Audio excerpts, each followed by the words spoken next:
त्यागी परिवार online classes में आपका स्वागत है। अब कक्षा 10 में आपको पहला चैप्टर सीखना है वास्तविक संख्याएं। तो वास्तविक संख्याएं क्या हैं? तो आपकी किताब में पहला चैप्टर है वास्तविक संख्याएं।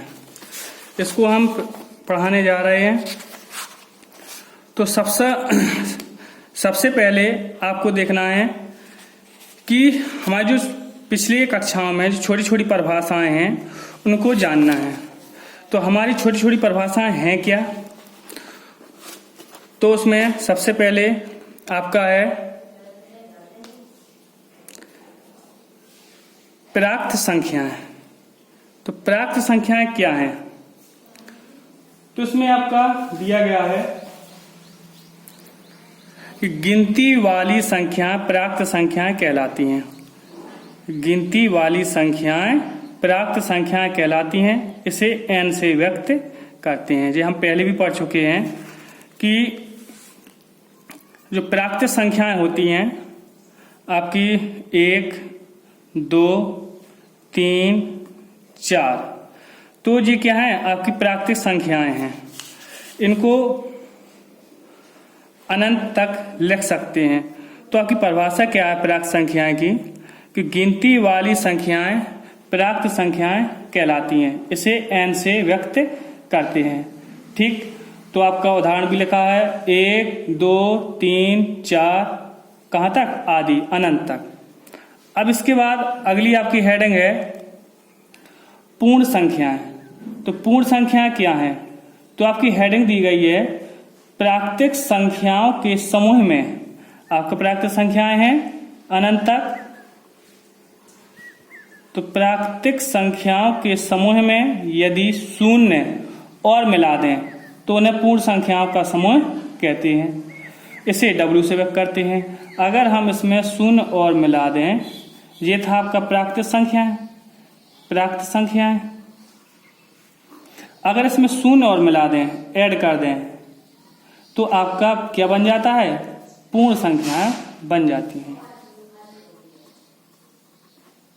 ठीक है, तो परिभाषा आपकी दी गई है, पहले भी आप पढ़ चुके हो पिछली कक्षाओं में।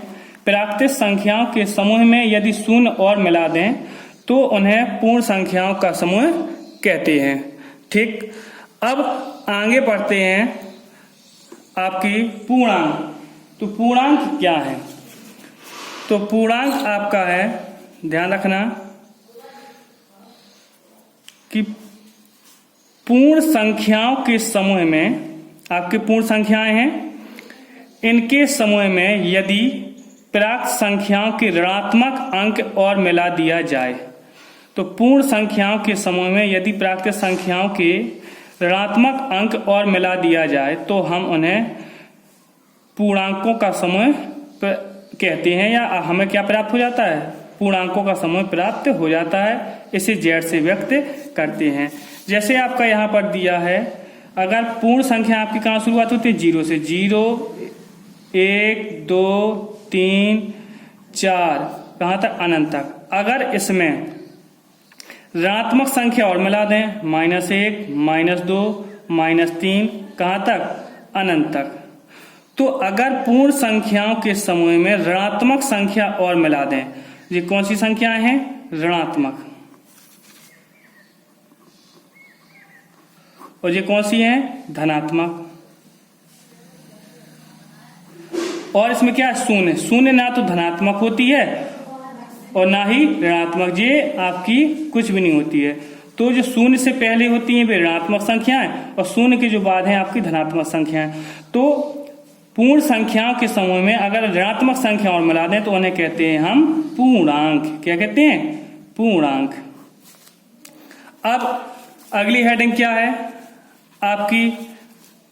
परमेय संख्याएं। तो परमेय संख्या क्या है? जो संख्या P/Q के रूप में लिखी जा सकती है जहां P और Q पूर्णांक हैं तथा Q बराबर नहीं है 0 के, परमेय संख्या कहलाती है। तो ये हो गई आपकी परिभाषा। ठीक है, तो परिभाषा क्या कहती है कि अगर P बटे Q के रूप में लिखते हैं, P बटे Q के रूप में, तो आपकी परिभाषा है जो संख्या P बटे Q के रूप में लिख सकते हैं वो आपकी परिमेय संख्या कहलाती हैं। ठीक, तो P का मतलब होता अंश और Q का मतलब होता हर। तो जिस संख्या को अंश और हर के रूप में लिख सकते हैं वो आपकी परिमेय संख्या होती है। और Q बराबर नहीं है 0 दिया है, तो इसका मतलब है कि हर आपका 0 के बराबर नहीं होना चाहिए। वे आपकी क्या कहलाती हैं? परिमेय संख्या कहलाती हैं। परिमेय संख्या, तो इसकी परिभाषा बहुत सिंपल है, आप पहले भी पढ़ चुके हो बहुत, कि ऐसी संख्याएं जिनको अंश और हर के रूप में या कह सकते हैं P बटे Q के रूप में लिख सकते हैं उन्हें परिमेय संख्या कहते हैं। ठीक है, अब जैसे उदाहरण आपका होता है, उदाहरण दें जैसे आपसे कहा जाए 2 बटे 3, 3 बटे 4, 100 बटे 2, तो ये सभी जिसमें अंश और हर होता है वे सभी पूर्णांक हैं। और एक चीज और याद रखना, कहा है परिमेय संख्या है, सभी परिमेय संख्या आपके ध्यान रखना है, ये पूर्णांकों में जितने भी आपके अंक होते हैं, पूर्णांक होते हैं, वे सभी क्या होती हैं? परिमेय संख्या कहलाती हैं। जैसे आपका दिया है परिमेय संख्या का उदाहरण आपका यहाँ पर दिया था -3, -2, -1, फिर आपका दिया है 0, 1, 2, 3, 4। ठीक, तो आपका इसमें सब के नीचे हम 1 लिख सकते हैं।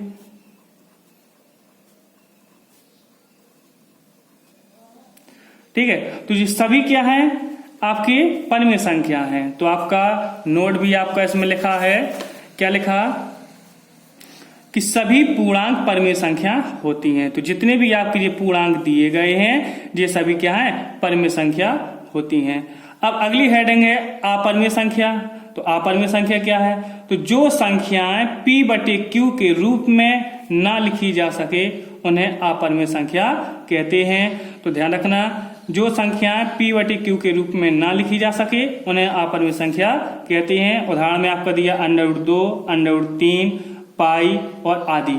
ठीक है, पाई आपकी ध्यान रखना, पाई आपका नोट भी यहाँ पर दिया गया है। पाई एक अपरिमेय संख्या है, जो इसका मान होता है पाई का 5/7 वो अंश और हर में है, इसीलिए ये क्या है? ये परिमेय संख्या होती है। आप कक्षा 9 में भी ये जानकारी ले चुके हैं। तो अब आगे आपकी लास्ट परिभाषा है जिसकी हमारा पहला चैप्टर है वास्तविक संख्याएं। तो वास्तविक संख्याएं आपकी क्या होती हैं? सिंपल परिभाषा है कि परिमेय और अपरिमेय संख्याओं का समूह वास्तविक संख्याएं कहलाती हैं। तो वास्तविक संख्या क्या होती हैं? तो जो आपकी जो परिमेय होती हैं और आपकी जो अपरिमेय होती हैं। ठीक है, तो ये इनके समूह को हम क्या कहते हैं? वास्तविक संख्या कहते हैं। ठीक, तो ध्यान रखना, ये आपकी पूरी छोटी छोटी परिभाषा हो गई। हमने पाठ के बारे में भी जान लिया कि वास्तविक संख्या क्या होती हैं। तो आपको ध्यान रखना है कि वास्तविक संख्या परिमेय और अपरिमेय संख्या के समूह को वास्तविक संख्या कहते हैं। ठीक, तो इस प्रकार आपकी जो छोटी छोटी परिभाषा पूरी हो जाती हैं।